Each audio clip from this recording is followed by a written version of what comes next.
आप लोगों को बताने के लिए 4:30 से 5 का जो टाइम है मॉर्निंग का, सर्काडियन क्लॉक का जो रिसर्च है वो क्या बोलता है, इस टाइम बॉडी का टेम्परेचर है वो लोवेस्ट होता है। ठीक है, अब ऐसे में अगर आप एसी में सोएंगे तो आपको upper respiratory tract infection, sinus जैसी प्रॉब्लम, ठीक है, कोल्ड, कफ, रिनाइटिस, ये होने के चांसेस सबसे ज्यादा है। ये जो चीजें हम बता रहे हैं ना, एक बार 1 महीने के लिए करके देखो सारे। ठीक है, तो जो 4:30 से 5 का टाइम है, इस टाइम में अगर आप घर में एसी लगा रहे हो या आप तेज फैन में सो रहे हो तो बंद कर दो, बंद करके सो के देखो। ठीक है, 6 बजे का टाइम है, जो 6 AM का मॉर्निंग का टाइम है, वो आपका जो कॉर्टिसोल हार्मोन है, जो कि स्ट्रेस इंड्यूसिंग हार्मोन है, वो हाईएस्ट होता है। ऐसे में अगर आप बॉडी को रिलैक्स करने वाला कुछ भी एक्टिविटी करते हैं, जैसे कि मेडिटेशन हो गया, योगा हो गया, वो बॉडी को सबसे ज्यादा फायदा देती है। नेक्स्ट चलते हैं 7 से 9 बजे। 7 to 9 AM का टाइम जो है आपका जो वाइटल फोर्स है आपके स्टमक में होती है, पेट में।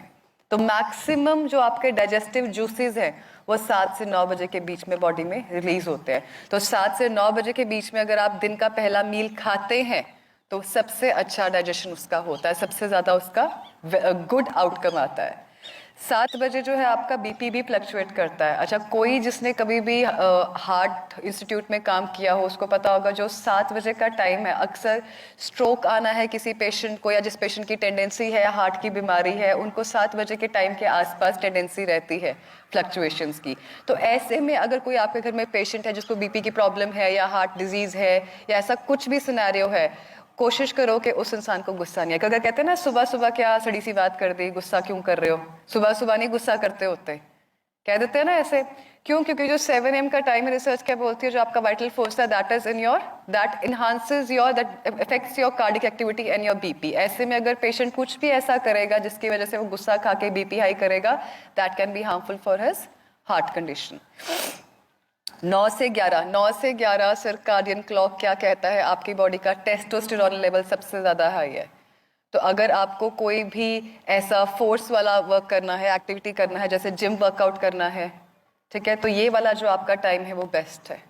तो इसी तरह जो आपका दिन का सारा साइकिल है वो सर्काडियन के हिसाब से एक क्लॉक बना हुआ है। हम लोग आपको यहाँ पे बोलते हैं कि सुबह उठ के योगा करो, मेडिटेशन करो, ठीक है, शाम को अर्ली सो, कहते हैं ना early to wake and early to sleep अच्छा होता है। तो ये पैटर्न्स क्यों बने हैं? ये आपकी बॉडी के छोटी छोटी चीज़ों को सिंक्रोनाइज्ड करने के लिए। देखो, ह्यूमन बॉडी ना एक मशीनरी की तरह काम करती है। हर मशीनरी के सेटअप और डिफॉल्ट सेटिंग अलग अलग है। हम लोग यहाँ पे हर वो चीज़ कोशिश करते हैं। इंटीग्रेटेड का मतलब ही यही होता है कि हर चीज़ को कंबाइन करके यूज़ करना जो पेशेंट के लिए बेनिफिशियल हो। ठीक है, ऐसा नहीं है कि हम लोग पेशेंट्स को एकदम से बोल देते हैं कि आपका डायलिसिस स्टॉप कर दो, डायलिसिस बंद हो जाए। Dialysis is supportive treatment. जिस पेशेंट का ऑलरेडी डायलिसिस चल रहा है, हफ्ते में 3 बार चल रहा है या हफ्ते में 2 बार चल रहा है, उसको बड़ा क्लियर कट ये चीज अंडरस्टैंड करनी होगी कि आपकी विद टाइम फ्रीक्वेंसी कम होगी। 10 दिन में डायलिसिस बंद नहीं होगा, 10 दिन में जो है किडनी की फंक्शनिंग इंप्रूव होगी। किडनी की फंक्शनिंग इंप्रूव होगी तो धीरे धीरे जो डायलिसिस की रिक्वायरमेंट है टॉक्सिन्स को रिंस करने की, वो अपने आप ऑटोमेटिकली स्लो डाउन होती जाएगी। ठीक है जी। और इसका जो मार्कर है, आप लोग अक्सर क्रेटिनिन को लेके, यूरिया को लेके बॉदर करते हैं। ठीक है, जो आपका किडनी की फंक्शनिंग का मार्कर है वो आपका GFR होता है, जो है आपका ग्लोमेरुलर फिल्ट्रेशन रेट, कि आपकी किडनी कितना फिल्टर कर रही है। कैंसर के पेशेंट्स पे आ जाते हैं। कैंसर का पेशेंट है कोई हमारा यहाँ पे? कोई भी नहीं है।